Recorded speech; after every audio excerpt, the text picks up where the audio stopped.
ఎడారిలో సెలయేర్లు సెప్టెంబర్ 11వ తేదీ. అతడు ఓర్పుతో సహించి ఆ వాగ్దాన ఫలము పొందెను. హెబ్రీలకు రాసిన పత్రిక 6వ అధ్యాయము 15వ వచనం. అబ్రహాముకి దీర్ఘకాల విషమ పరీక్షలు వచ్చాయి, కానీ అతనికి దక్కిన ప్రతిఫలం అతి శ్రేష్టమైనది. తన వాగ్దాన నెరవేర్పును ఆలస్యం చేయడం ద్వారా దేవుడు అతన్ని శోధించాడు, సైతాన్ అతన్ని శోధించాడు. మనుషులు తమ అసూయల ద్వారా, అపనమ్మకం, ప్రతిఘటనల ద్వారా అతన్ని శోధించారు. సారా తన భూభావంతో శోధించింది. అన్నిటినీ ఓపికతో అతడు సహించాడు. దేవుని శక్తిని, విశ్వాస్యతను, జ్ఞానాన్ని అతడు తప్పుపట్టలేదు.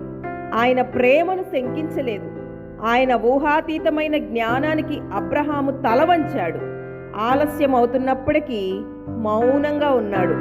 దేవుని సమయం వచ్చేదాకా కనిపెట్టాడు. అతడు అలా సహనంతో ఉన్నందువల్లనే వాగ్దాన ఫలం పొందాడు. దేవుని వాగ్దానాలు నెరవేరకుండా ఉండవు. ఓపికతో కనిపెట్టిన వాళ్ళు ఎన్నటికీ నిరాశ చెందరు. నమ్మకంతో ఎదురు చూసిన వాళ్ళు ఫలితం పొందుతారు. అబ్రహాము ప్రవర్తన మనలోని తొందరపాటును, సనుగుకునే గుణాన్ని గద్దిస్తూ ఉంది. ఓపికను, దేవుని చిత్తానికి, ఆయన మార్గాలకు లోబడే మనస్సును ప్రోత్సహిస్తూ ఉంది. గుర్తుంచుకోండి, అబ్రహాము శోధించబడ్డాడు.